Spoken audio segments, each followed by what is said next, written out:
शीतल जी, आपका आभार। आपके दर्शकों को मेरा साधुवाद। जी। देखिए, निस्संदेह हम्म। जयशंकर साहब का जो ये बयान है, इसमें कोई दो राय नहीं है कि पाकिस्तान के अंदर हम्म। अल्पसंख्यकों के साथ आज से नहीं बल्कि अगरचे आप थोड़ा गहनतापूर्वक देखेंगे तो जब से पाकिस्तान बना है तब से हम्म। परिस्थितियां कोई बहुत बढ़िया रही नहीं। और सच्चाई तो ये भी है हम्म। कि पाकिस्तान में लोकतंत्र केवल नाम का रहा, हम्म। जबकि कंट्रोल जो है, नियंत्रण जो है, वो आईएसआई जब से बनी तब से उसी ने इसे इस बिल्कुल। तरीके से संभाला और तानाशाही जो है वो पाकिस्तान की रग रग में है। हम्म। लेकिन दिक्कत क्या है, यहाँ पर दो तीन बातें मैं स्पष्ट कर दूं। एक तो जी। पाकिस्तान सेक्शन 295C, हम्म। जिसमें ईश निंदा, जो ब्लास्फेमी की हम बात करते हैं, हम्म। ये एक ऐसा कानून है जिसके तहत संख्यकों को, खास तौर से ईसाई समुदाय के लोगों को जिंदा जलाया गया और ऐसी बहुत सारी घटनाएं हैं। हम्म। औसतन बात करें तो 1000 घटनाएं हम्म। हर साल रिपोर्टेड है। सिंध प्रोविंस में अकेले 124 केसेस जो है वो एक साल के रिपोर्टेड है, हम्म। पिछले साल की हम बात करें। हम्म। तो बिला शक इसमें कोई दो राय नहीं कि पाकिस्तान हो या बांग्लादेश हो, आज जो हम्म। परिस्थितियां हैं अल्पसंख्यक निशाने पर है। लेकिन सवाल ये है कि क्या हमें ये नैतिक राइट है हम्म।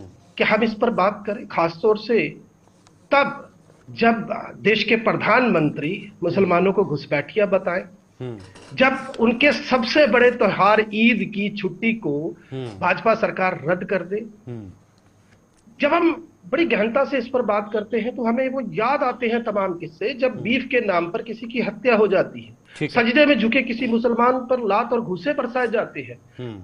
आलम यह है कि आज इस देश का अल्पसंख्यक खुद को खतरे में महसूस कर रहा है और हम यहाँ पर हम्म। ज्ञान बांट रहे हैं लोगों को। तो हम्म। यहाँ समझना पड़ेगा, पहले अपनी वास्तुस्थिति को हम समझें, क्योंकि हम्म। ये वो देश है जो हम्म। वासुदेव कुटुंबकम तो की नीति मतलब पर चलता आया है और जगदीप यही जी, हमारी भारत में भी ये रग मानना, रग में आपका था। ये मानना है कि भारत में भी अल्पसंख्यकों के साथ अत्याचार किया जा रहा है, मुसलमानों के साथ अत्याचार किया जा रहा है?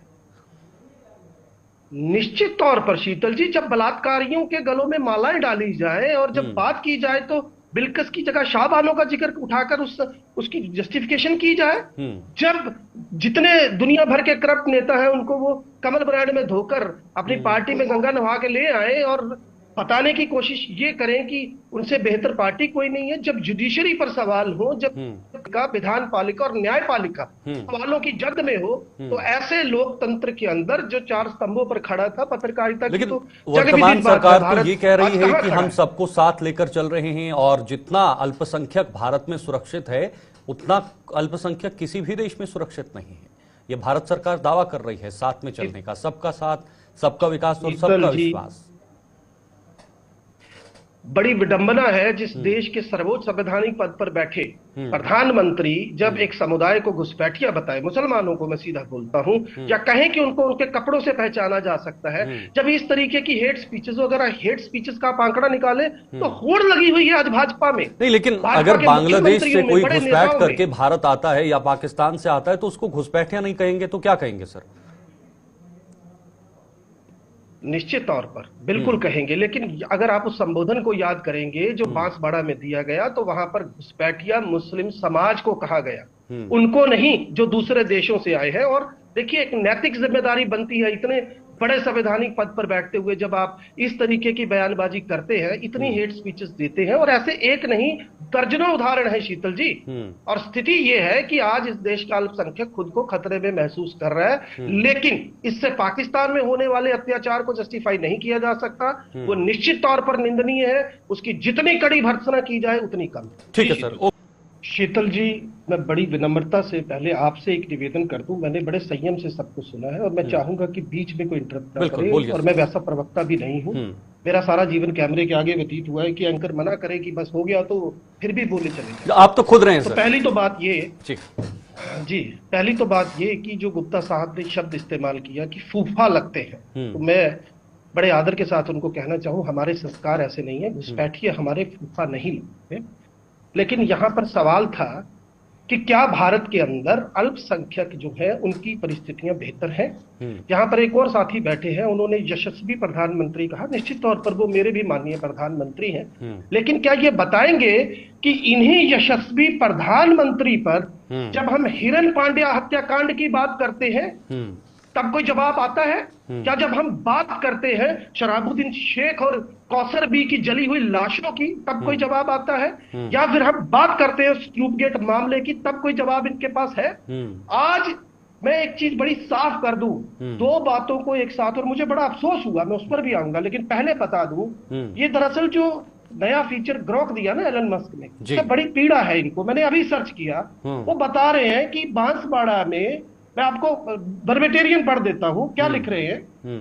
Modi claimed Muslims were infiltrators, Modi claimed Muslims were infiltrators with more children suggesting they threatened Hindu with redistribution. और क्या यह सच नहीं है कि उन्होंने मुसलमानों को घुसपैठिया कहा था, बजाय उन घुसपैठियों के, अरे अगर आप इस निर्लज्जता के अमृत काल में डिफेंड भी कर रहे हैं तो कम से कम इतना ध्यान रखिए कि जो दर्शक आपको देख रहे हैं वो जागरूक है।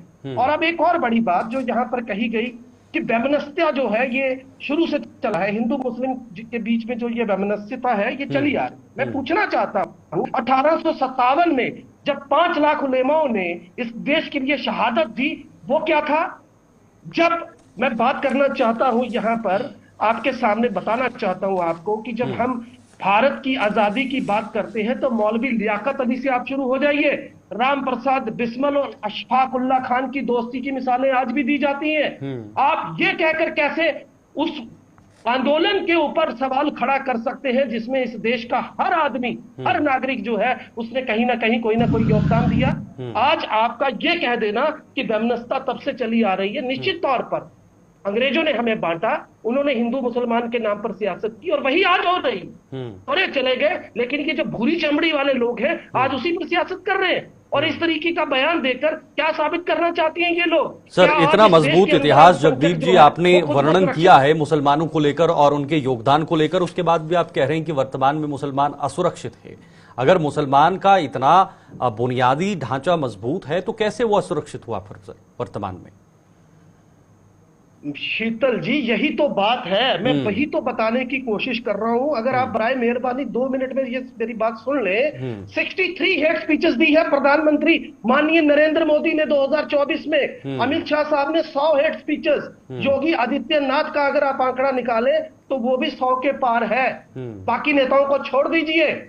आप मुझे बताइए, जब देश के सर्वोच्च संवैधानिक पदों पर बैठे नेता इस तरीके के नफरती भाषण देंगे तो आप मुझे बताइए कहां से परिस्थितियां सुधर जाएंगी? मैं फिर से खंडन करता हूं, फिर से भर्त्सना करता हूं कि पाकिस्तान या बांग्लादेश में जो अल्पसंख्यकों के साथ हो रहा है वो पूरी तरह से अमानवीय है, उसके खिलाफ कड़ी से कड़ी कार्रवाई होनी चाहिए। लेकिन पहले अपना गिरेबान झांक कर देखिए जनाब, यहां पर क्या परिस्थितियां हैं। इन्होंने बोला कि सजदे में बैठे लोगों पर जो है लाठियां भाजी जाती हैं, जनाब दिल्ली में हुआ, देश ने देखा, फिर आपने कहा। लेकिन जगदीप जी, आप शायद भूल जाते हैं कि आपके जो नेता हैं वो भी कभी कभार पाकिस्तान से प्रेम जो है वो जाहिर करते हैं सर, इजहार करते हैं उस चीज का। बड़ी बार हमने देखा है, कई ऐसे नेताओं के बयान हैं जिन्होंने कहा है कि पाकिस्तान हमसे मजबूत है, उसके पास परमाणु है, हमें बच के रहना चाहिए।